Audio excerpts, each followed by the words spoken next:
Welcome back to the deep dive. We dig into complex information, pull out the core insights, and bring them straight to you. Today, we're getting into the incredibly difficult case of TL v. the Queen. And look, it starts with an almost unthinkable tragedy. It really does. The death of a tiny child, just 2.5 years old, referred to in court as TM.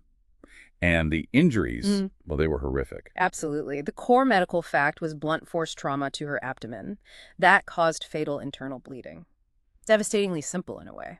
But the simplicity of the tragic outcome masked, well, an incredibly complex legal puzzle. As the case unfolded, it became this deep dive into how our justice system works, especially when, direct evidence is really thin on the ground. Exactly. At its core, it's this gut-wrenching whodunit. Who inflicted those fatal injuries?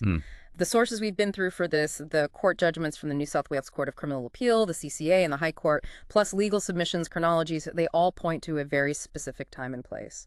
A unit in Coffs Harbour, New South Wales. Sunday evening, April 20th, 2014.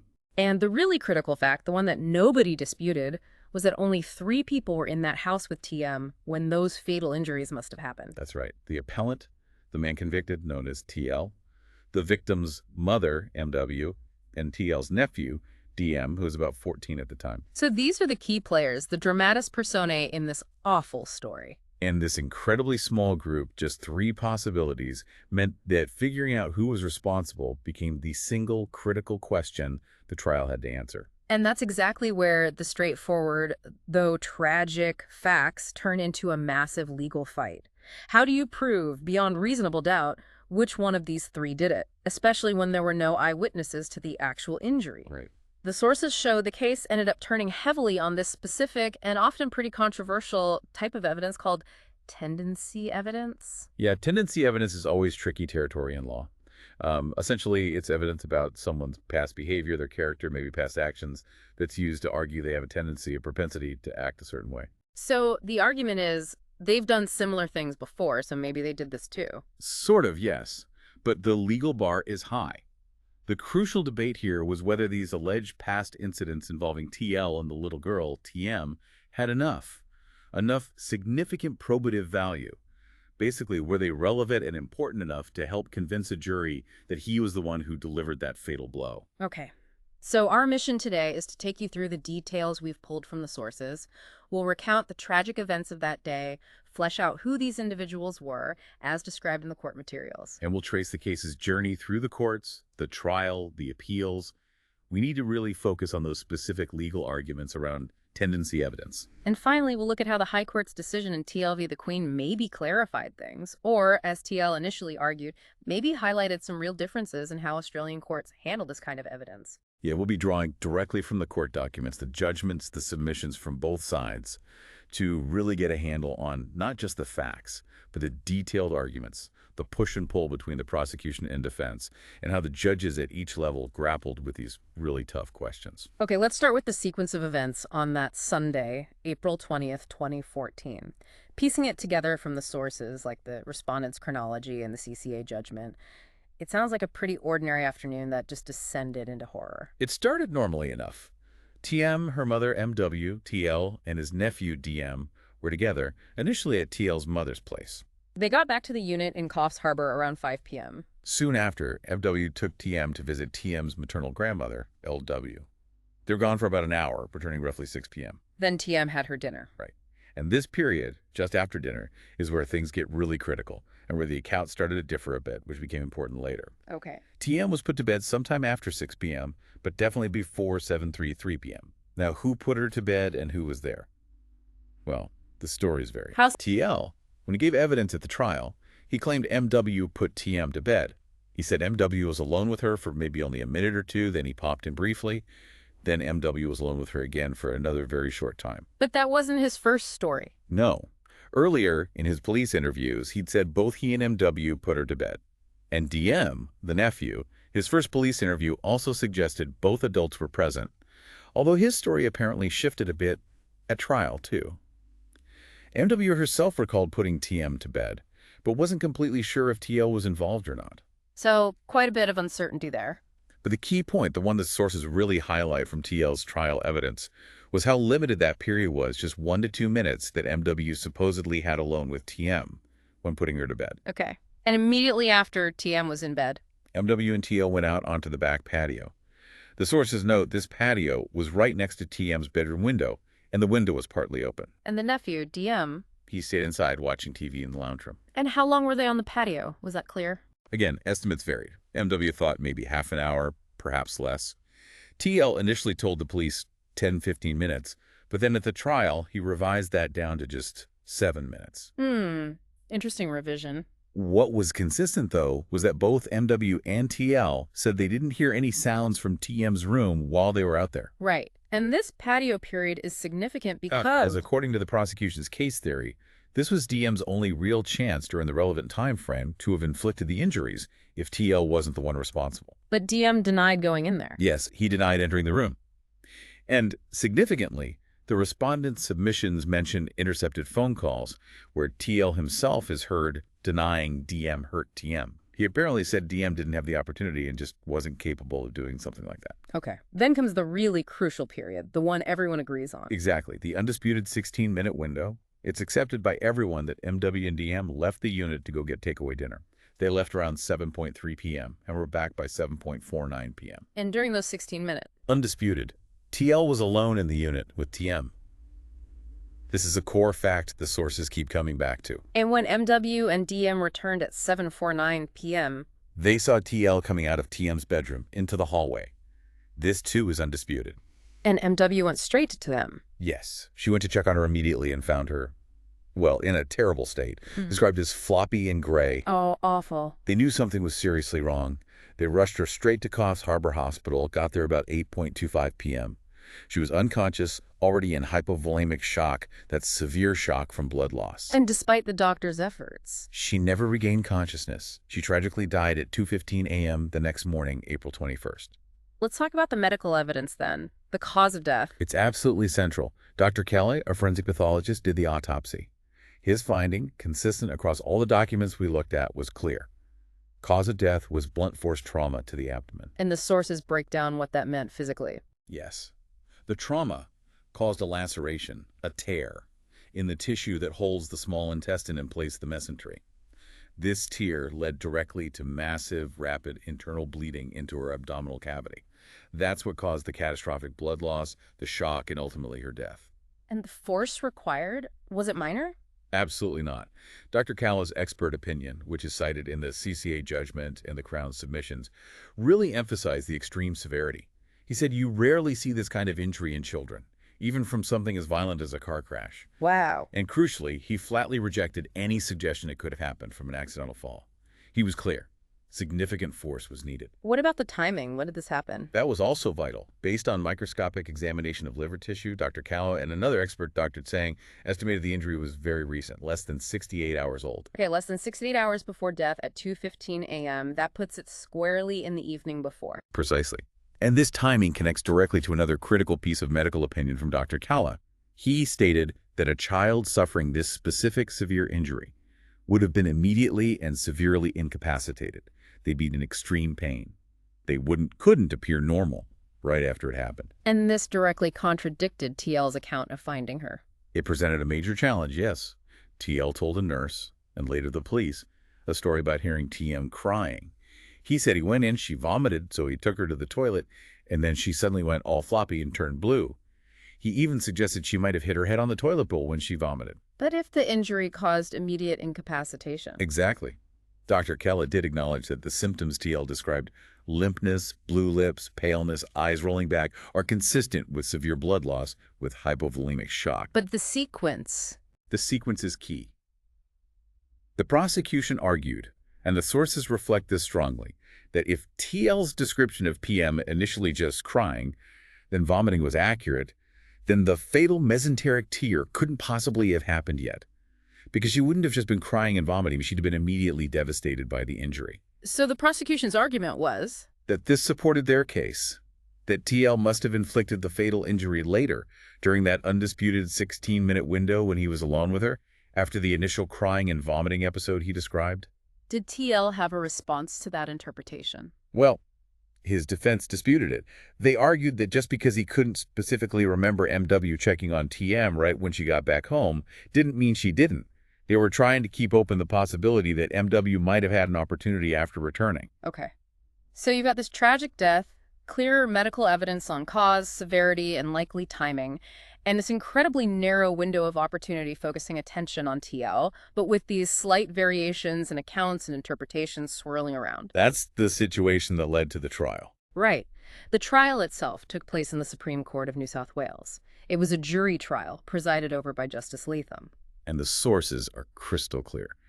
There was really only one fundamental question for that jury. Had the Crown proved, beyond a reasonable doubt, that Kiel was the person who inflicted that fatal blunt force trauma? And secondarily, what was his intent? Did he intend at least to cause grievous bodily harm? So identity and intent. Primarily identity. The Crown's case, as laid out in their submissions, really hammered on that undisputed 16-minute window where TL was alone with TM. That's when they argued the injury, given the medical evidence on timing and immediate effects, was most likely inflicted. And they argued the others, MW and DM, essentially had no realistic opportunity. Very limited, or none, yes. Right. Particularly given how quickly the child would likely have become severely unwell after such an injury. And TL's defense. As the sources show, it was a denial. He had denied responsibility and maintained that the others, MW and DM, did have opportunities. And this is where that tendency evidence comes crashing into the picture. Absolutely pivotal. The prosecution wanted to bring in evidence about past incidents, not directly related to the fatal blow itself, but evidence they argued showed a pattern of behavior by TL towards TM. Remind us again what tendency evidence is and why it's often controversial. Sure. So tendency evidence, as the sources define it, is evidence about a person's character, maybe their reputation, or specific things they've done in the past. And it's offered to suggest they have a tendency or a propensity to act or even think in a certain way. And the controversy. The big risk is prejudice. Yeah. A jury might think, oh, he's done bad things before, so he probably did this too, and convict based on past behavior rather than the specific evidence for this crime. The law is very wary of that. It can easily seem unfair. So what specifically was the prosecution trying to prove with this evidence against TL? According to the sources, it served a few purposes for them. First, and most importantly, they wanted to argue TL had a tendency to physically harm TM. If the jury accepted that, it made it more likely, they argued, that he was the one out of the three people present who inflicted the fatal injuries. Okay. Second, it directly challenged the defense narrative that TL had a good, loving relationship with TM. It painted a different, much darker picture of their interactions. Right. And third, it helped rebut any lingering suggestion that the fatal injury might somehow have been an accident. It reinforced the idea that this was a deliberate act of violence fitting a pattern. But you said there's a high bar for getting this kind of evidence admitted. There is. The Evidence Act in New South Wales, Section 97B, is the key here. It basically says tendency evidence is not allowed unless the judge is convinced it will have significant probative value, meaning it has to be important, relevant evidence. It has to, either by itself or when considered with other evidence in the case, make it significantly more likely that the accused committed the offense they're charged with. It can't just be slightly relevant. It has to be significantly so. So the big legal fight before the trial judge and then later on appeal was, did the specific past incidents the Crown wanted to use actually meet that significant probative value test? Exactly. That was the core question. And the Crown put forward two main types of incidents as tendency evidence. That's right. Two categories. The first one, the sources refer to as the Burns evidence. Tell us about that. This related to Burns' TM suffered on her feet and buttocks roughly a week or so before she died. The details are distressing. MW had told a doctor, Dr. Raza, on April 14th, that TM got burned a couple of days earlier, maybe April 12th. She said it happened in the bath or shower, that TM had slipped in hot water. MW also showed the doctor photos of burns on TM's feet, supposedly taken even earlier, on April 10th. What did the doctor observe? Well, Dr. Raza, on the 14th, saw what he described as minor superficial burns. But he did note one wound on her right ankle looked a bit infected and possibly deeper. He also mentioned that photos taken later on April 21st after her death looked slightly different from what he'd seen. But the medical experts who examined her after death had a different view. A significantly different view. Dr. Kalla, the pathologist, estimated the burns were older, maybe 7 to 10 days old at the time of death. He confirmed they weren't all superficial. There was a deep burn on her right foot. And crucially, Dr. Cowley's opinion, noted clearly in the sources, was that he did not believe these burns were accidental. Why not? Another expert, Dr. Norrie, elaborated on this. She looked at the burn patterns. She pointed out there were no splash marks, which you'd expect if a child accidentally fell into or splashed hot water. Instead, there were clear lines, sharp demarcations. Suggesting, in her opinion, that TM hadn't accidentally leaped from the bath, but rather was likely forcibly held down or made to sit in the hot water. That's chilling. And TL's explanation for the burns? Well, his story changed. When he first spoke to police on April 21st, he said he put TM in the bath to clean her up after a soiled nappy. He said he turned on the hot water, was adjusting the cold, and TM suddenly cried out, "It's burning!" He claimed he initially thought she was exaggerating, felt the water from the tap, not the bath itself, then felt the bath water, realized it was hot, and pulled her out immediately. But that wasn't his story at trial. No. At the trial, his account shifted. He then claimed he was just running the bath, adjusting the taps, and while his back was turned, TM got undressed by herself and just hopped into the bath on her own. Quite a different version. Very different. The Crown argued this discrepancy, combined with the medical evidence, pointed towards the burns being deliberately inflicted. They argued it wasn't spontaneous. It takes time for bathwater to get dangerously hot, implying a deliberate act of cruelty. The defense, of course, stuck to the line that it was accidental and emphasized TL's otherwise good relationship with TM. Okay, that's the burns evidence. What was the second category? The second category was called the complaint evidence. This involved 3 separate pieces of evidence where TM had allegedly complained about TL hurting her. And because she was so young, these were necessarily hearsay reported by others. Right. What were they? First, there was testimony from a MS, who was the partner of TM's maternal uncle. She said that in late March 2014, she noticed a bruise on TM's little forearm. When she asked TM about it, the child apparently said, quite directly, "TL did it, TL hurt me." Okay, that's one. Second, a text message sent by MW, the mother, to TL on April 10, 2014. Remember, that's the same day the photos of the foot burns were supposedly taken. The text read, "TM just came in telling me you hurt her neck again," followed by a sad face emoji. And TL's response to that? The sources say he denied knowing what the text was about and denied ever hurting TM's neck. And the third complaint? This came from Ms. W., TM's maternal grandmother. She testified that sometime weeks before Easter 2014, they were playing a game. During the game, TM apparently said to her, "That's it, Grandma. You've been naughty. I'm going to ring TL and he will punch you in the face like he does to me." And then TM apparently pretended to punch herself in the face. Wow. Did TL deny that happened? Interestingly, the sources indicate TL actually recalled this conversation happening, suggesting he might have even been there or heard about it. But the defense argued, look, this was said during a game. It doesn't necessarily mean it's a true account of him actually punching her. So how did the defense argue against this complaint evidence overall? They attacked it on several fronts. They argued it was vague, lacked precision, didn't provide a solid basis to conclude TL had deliberately hurt TM, and therefore it just didn't reach that high bar of significant probative value. Did they offer any reason to doubt TM's words specifically? Yes, they did. They brought evidence from TM's childcare worker, a Ms. Key. She testified that on a previous occasion, TM had falsely accused Mrs. Key of smacking her. The defense used this to suggest TM might be unreliable, that his statements couldn't automatically be taken as truth. And the Crown's counter. How did they argue these complaints were significant? The Crown argued that you had to consider these statements at their highest for the purpose of deciding admissibility, basically. Assume for argument's sake they were true and reliable.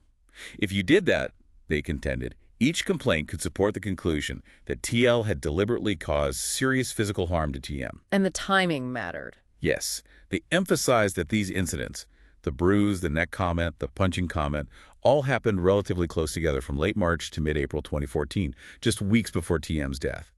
They argued this cluster of events supported the tendency they were alleging, a tendency about TL to inflict harm on this specific child. Okay, so this sets the stage for the really big legal battleground.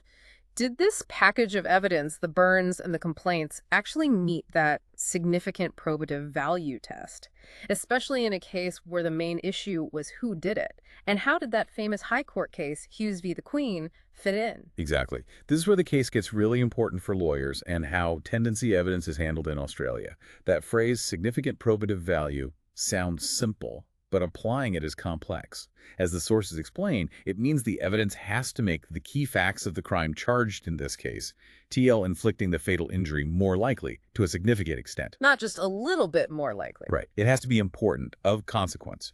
And when judges are first deciding whether to even let the jury hear this evidence, they generally have to assume it's reliable, take it at its highest, unless it's completely unbelievable, something no rational jury could accept. Now tell us about Hughes v. the Queen and this idea of close similarity. Okay, so Hughes was an earlier High Court decision that dealt with tendency evidence. And in that case, the High Court made an important observation. They said that when you're using tendency evidence specifically to prove the identity of the offender who did it, when you know a crime happened, then the strength, the probative value of that evidence will almost certainly depend on there being a close similarity between the past behavior, the tendency evidence, and the crime itself. So the past acts need to look a lot like the crime charged. That was the gist of the observation in Hughes. And TL, the appellant here, really latched onto that. His core argument on appeal, first to the NSWCCA and then to the High Court, was that the judges below got it wrong by not strictly applying this close similarity requirement from Hughes. He argued the burns and the complaints weren't similar enough to the fatal blow. Precisely.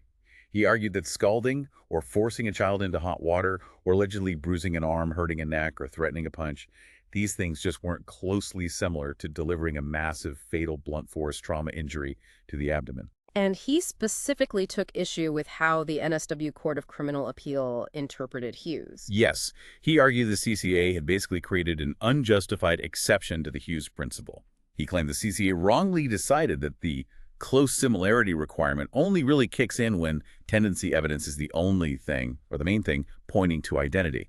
And because here there was other evidence like the opportunity evidence, the CCA put this case in an exception category where close similarity wasn't strictly needed. TL argued that was wrong. So his position was, the tendency the Crown was claiming, deliberately inflict physical harm, was too vague, too general. And because the specific acts weren't closely similar to the fatal one, the evidence just didn't have enough significant probative value to prove identity. Is that right? That's the essence of it. His lawyers even pointed to a comment by Justice Gagler in the Hughes case itself, warning about the dangers of trying to guess likelihood based on, judging someone's abhorrent tendencies. It can be subjective and risky. Okay, so how did the Crown, the respondent, push back against that in the High Court? The Crown argued the NSWCCA actually got it right. They said Hughes doesn't lay down some rigid rule that demands close similarity in every single identity case involving tendency evidence. Admissibility, they argued, always has to depend on the specific facts and circumstances of the case you're looking at. And they argued this case had very unique circumstance. Exactly. They kept coming back to two things. First, that incredibly small pool of suspects, only 3 people. And second, TL's significantly greater and undisputed opportunity to be alone with TM during that critical 16-minute window. And why did those unique circumstances matter so much in their view? Their argument was, look, in a situation like this, the tendency evidence doesn't have to do all the heavy lifting on identity. Because you've already narrowed the field dramatically, and you have one person with a much clearer opportunity, the tendency evidence carries less of an inferential burden. It doesn't need to be as uniquely specific as it might need to be if you had, say, 10 possible suspects with equal opportunity. Did the Crown also argue there were similarities, even if not identical? Yes, they did. They said if you look at the bigger picture, the charged crime and the tendency incidents shared quite a few common threads. Same victim, TM. Same location, essentially the family home. Same family context. And importantly, all happening very close together in time, just weeks, separating the prior incidents from the fatal one. What about the nature of the acts themselves? The Crown argued that both the bath incident, if seen as deliberate based on the medical evidence, and the fatal abdominal injury were acts of cruelty directed at a very young, defenseless child, committed by TL when he was alone with her. They also highlighted the frequency evidence suggesting harm on maybe 4 occasions within just a few weeks. They argued this pattern pointed towards animus, hostility from TL towards TM, making it more probable that he was the one responsible for the final fatal act. So the Crown's argument refined the tendency slightly. You could say that. They argued that when you see the tendency evidence, not just as causing harm, but as involving violent conducts inflicting serious physical harm on a toddler, it becomes much more striking. It's abnormal behavior. and it's therefore unlikely, they argued, to be a tendency shared by the other two people in the house, MW and DM. That abnormality, combined with the close timing of everything, they said, gave the evidence significant probative value in this specific context. Right, so it's this fundamental clash over how strictly to apply hues and the close similarity idea versus taking a more context-dependent approach based on the unique facts. That was the legal heart of the matter for the High Court. Absolutely. Okay, let's track the case through the courts. We know it started with the jury trial in the NSW Supreme Court before Justice Latham. Correct. Justice Latham heard all the arguments about the tendency evidence and decided to admit both the Burns evidence and the complaint evidence went before the jury. And as we know, the jury convicted TL of murder. What about sentencing? What did Justice Latham decide? He imposed a very long sentence, 36 years imprisonment, with a non-parole period of 27 years. The NSW-CCA judgment gives us some insight into his reasoning. He found the crime was objectively extremely serious, citing the gross breach of trust involved in harming a child in his care and TM's extreme vulnerability. He placed it more than moderately above the mid-range for such offenses. Were there any mitigating factors? Yes, he acknowledged TL's prior good character and the fact he had no history of violence. But countering that, Justice Latham found TL's prospects for rehabilitation were doubtful, mainly because TL continued to deny his guilt. The sources also mentioned something about protective custody. Yes, apparently TL's solicitor at the time, Peter Mann, gave some evidence during the sentencing hearing about the high likelihood TL would need protective custody in prison, given the nature of the crime. That's a practical reality the courts sometimes consider, although the appeal court noted the evidence about the actual conditions of protective custody was quite limited in this case. Okay, so after the conviction and sentence, TL appealed. He did. He appealed both his conviction and the sentence to the New South Wales Court of Criminal Appeal, the NSW-CCA. The appeal was heard by Chief Justice Hoban, Justice Adamson, and Justice Ballou. And the outcome there? The NSW-CCA dismissed both appeals. On that key issue, the tendency evidence, they back Justice Latham's decision. They agreed that Hughes didn't create a rigid close similarity rule for all identity cases. They felt that in the specific circumstances here, the tiny suspect pool, the strong circumstantial evidence-like opportunity, the trial judge was right to admit it. Did they find similarities existed? They did. They pointed to the same victim, same household, close timing, and the deliberate cruelty involved in both the burns, as interpreted medically, and the fatal injury. Chief Justice Hoban actually called the limited pool of suspects decisive and of fundamental importance in assessing the tendency evidence's value here. Justice Adamson agreed with his reasoning. What about the proviso? Did the CCA consider just upholding the conviction even if the evidence was wrongly admitted? They did discuss it. The proviso is a section in the Criminal Appeal Act that lets an appeal court dismiss an appeal, even if there was a legal mistake at trial, if they're sure no substantial miscarriage of justice occurred. The CCA noted the circumstantial case against TL, even without the tendency evidence, was pretty strong, especially that undisputed 16-minute opportunity window backed by the medical evidence. They thought a jury might have convicted him anyway. But they didn't rely on the proviso in the end. Well, it seems by the time the case got to the High Court, it was generally accepted by both sides that if the tendency evidence was wrongly admitted, it was so prejudicial that you couldn't safely say it didn't affect the verdict. So the proviso wouldn't save the conviction if the High Court found an error in admitting the evidence. And TL also appealed about the hearsay complaints from TM. Yes, that was another ground. He argued those statements should have been excluded altogether. Or, if they were let in, the judge should have given the jury a specific warning under Section 165 of the Evidence Act about the potential unreliability of evidence from such a young child, especially given the evidence she'd apparently lied before about the child care worker. What did the CCA say about that? They found no error. They held the hearsay statements were admissible under relevant exceptions to the hearsay rule, and they found the judge didn't err by not giving that specific Section 165 warning. In fact, they noted the direction the judge did give the jury about how to approach and use the tendency evidence was actually more demanding, more cautious than the specific warning the defense had asked for under Section 165. Justice Adamson agreed with this too. So TL lost at the CCA on all grounds. The next step was the High Court? Correct. He sought special leave to appeal to the High Court of Australia, the country's highest court, and leave was granted. And the sources are clear, this appeal was laser-focused. Absolutely. Special leave was granted on one single ground. The admissibility of that tendency evidence under Section 97(1)B, and specifically whether the NSWCCA had correctly applied the principles from Hughes about close similarity in an identity case.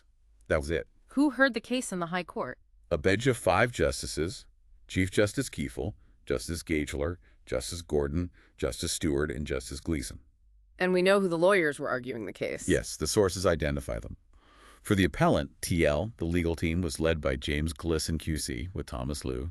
Their submissions were dated around June 2022. And for the Crown, the respondent? That was led by Sally Dowling, SC, the NSW Director of Public Prosecutions, with Monica Millward. Their submissions came in shortly after, also around June-July 2022. And the High Court's decision? It was unanimous. All 5 justices agreed. They dismissed the appeal. So they agreed the tendency evidence was correctly admitted? Yes. They upheld the decisions of the trial judge and the NSWCCA on that crucial point. How did they tackle that central argument about Hughes and close similarity? Did they agree with TL that the CCA had misinterpreted it? No, they didn't. The High Court effectively clarified the Hughes principle. They stated that the observation in Hughes about close similarity being almost certainly required isn't some kind of rigid, standalone rule that applies automatically to every identity case using tendency evidence. What scenario does it apply to then? They said Hughes was really talking about a situation where the only evidence, or the main evidence, pointing to the accused's identity is the tendency evidence itself. But that wasn't the situation here. Not according to the High Court. They found that in this case, the tendency evidence, when you looked at it alongside all the other evidence relevant to identity, particularly that very small suspect pool and TL's clear, undisputed greater opportunity, did meet the threshold. It did have significant probative value under Section 97. Did they comment specifically on the burns and complaints? They noted the appellant didn't really dispute that the burns evidence, especially the severity suggesting a deliberate act causing serious harm, supported the tendency. And they found the complaint evidence, if taken at its highest, as required for admissibility, could also support a finding that TL deliberately caused serious physical harm. Given the close timing of all these incidents before TM's death, they found the evidence capable of supporting the tendency the Crown alleged. So the combination was key? Yes. The High Court's reasoning was essentially, once you understand the tendency evidence here involves alleged violent conduct inflicting serious physical harm on a very young child, and you combine that with the other identity evidence, the limited suspects, the clear opportunity disparity, then the tendency evidence becomes sufficiently striking. It becomes important, capable of helping the jury conclude TL was the perpetrator. And they agreed with the Crown about the abnormality. They did. They explicitly noted that this kind of tendency towards a defenseless toddler is abnormal, and therefore unlikely to be shared by the other 2 potential suspects, MW and DM. They also agreed that the close timing of all the alleged incidents boosted the probative value. Okay, so this brings us to the broader impact. How has this case changed or clarified things for lawyers dealing with tendency evidence in Australia? Well, TLV the Queen is definitely an important marker. It clarifies how Section 97 of the Evidence Act works, especially in these really difficult identity cases where you don't have direct smoking gun evidence. It confirms that close similarity, while often very important, isn't a mandatory checklist item for every identity case. What about that argument TL's lawyers made that other court decisions since the CCA ruling in this case showed things were inconsistent, a divergence in applying Hughes? The High Court didn't really buy into that narrative of divergence. The Crown had argued those different outcomes in other cases simply reflected courts applying the same legal tests, 97 and Hughes, correctly, but to different sets of facts and circumstances. Essentially, different facts lead to different results, even under the same law. And the High Court's ruling supports that view. Yes. By dismissing the appeal unanimously and explaining that Hughes isn't a rigid, close similarity rule for all identity cases, the High Court reinforced that the assessment of significant probative value is highly fact-dependent. You have to look at the whole picture. The unique circumstances of a case like a very small suspect pool, clear differences in opportunity, these are critical factors. They can significantly boost the importance and relevance of tendency evidence, even if that evidence isn't a mirror image of the crime charged. The ultimate test remains the one in the act. Does this evidence, in the specific case's context, make it significantly more likely the accused did it? It really highlights the immense challenge for the courts, doesn't it? Trying to balance letting in relevant evidence that might help uncover the truth while rigorously protecting against the risk of someone being convicted unfairly based on prejudice from past alleged acts. Absolutely. And it also throws into sharp relief the burden placed on juries. They have to weigh this complex mix of circumstantial evidence, disputed accounts, and inferences drawn from alleged past behavior and reach that incredibly high standard of proof beyond reasonable doubt, especially when the crime is so horrific and the potential suspects are so closely connected. So let's quickly recap the journey of TLV the Queen. It began with an utterly heartbreaking tragedy, a toddler killed by extreme violence in her own home. The medical evidence pointed clearly to a deliberate act within a narrow time frame, focusing suspicion on just 3 people present. With direct evidence lacking, the prosecution relied heavily on tendency evidence, past alleged incidents of harm, the burns, and the complaints to argue that one suspect, TL, had a pattern of behavior that made him the likely perpetrator. This led to intense legal battles over whether this tendency evidence was admissible, specifically whether it met the significant probative value test and how the Hughes principle of close similarity applied. The case went from the trial court, where the evidence was admitted and TL was convicted, through the Court of Criminal Appeal, which upheld the conviction, all the way to the High Court of Australia. And the High Court's unanimous decision delivered a key clarification for Australian evidence law.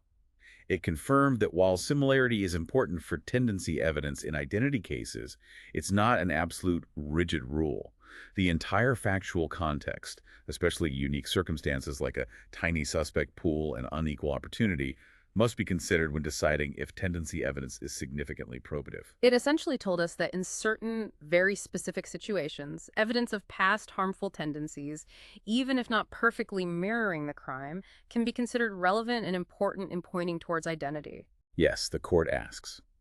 In these constrained circumstances, does this evidence reveal something so unusual, so abnormal about one person here, that it makes it significantly more probable they were the one responsible compared to the others? Which really leaves us with a profound question to think about, doesn't it? In a case like this, where the victim was too young to speak for herself, where the potential perpetrators were few and intimately linked, how comfortable are we ultimately relying on these interpretations of past, often disputed, incidents, even ones suggesting a disturbing pattern to bridge that gap and achieve proof beyond reasonable doubt? It's a question that cuts right to the core of how our justice system balances the pursuit of truth and justice for victims against the fundamental rights and protections of the accused, especially when dealing with the most tragic and challenging circumstances imaginable. A difficult question indeed. And that concludes our deep dive into TLV the Queen. Thanks for joining us.